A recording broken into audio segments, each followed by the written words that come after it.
Kwa hivyo, mpendwa mtazamaji, ninakukaribisha katika ibada yetu ya siku ya leo kwa ajili ya mahubiri ya Jumapili ya siku ya leo, na kichwa chetu bado tunazungumzia juu ya msingi usioyumba.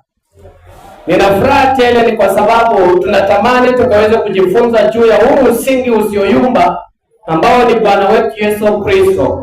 Huku tukijua ya kwamba msingi unapokuwa imara, nyumba inasimama ikiwa imara.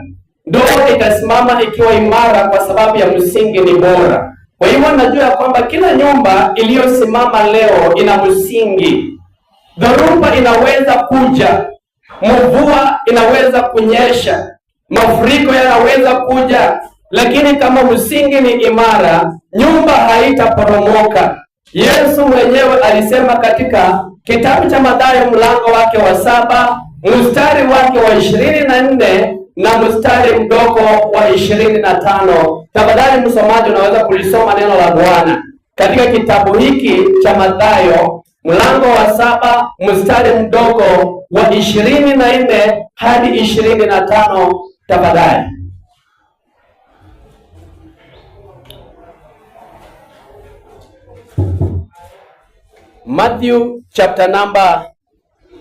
Matthew chapter number 7 verse 24 and 25. Inasema, shika mic. Mathayo mlango wa 7 mstari wa 24 inasema, basi kila asikiaye hayo maneno yangu na kuyafanya atafananishwa na mtu mwenye akili aliyejenga nyumba yake juu ya mwamba. Mvua ikanyesha, mafuriko yakaja, pepo zikavuma, ikaipiga nyumba ile isianguke, kwa maana misingi yake imewekwa juu ya mwamba.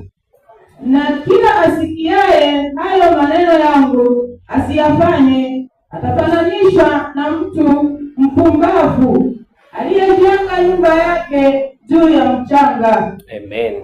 Kwa hivyo tunaona ya kwamba neno la Bwana linazungumzia juu ya mtu mwerevu, mtu ambaye ameweza kusikia neno la Bwana na kuyashika agano ambalo Bwana ameweza kumupa na kuyatenda yale ambayo neno la Bwana linataka.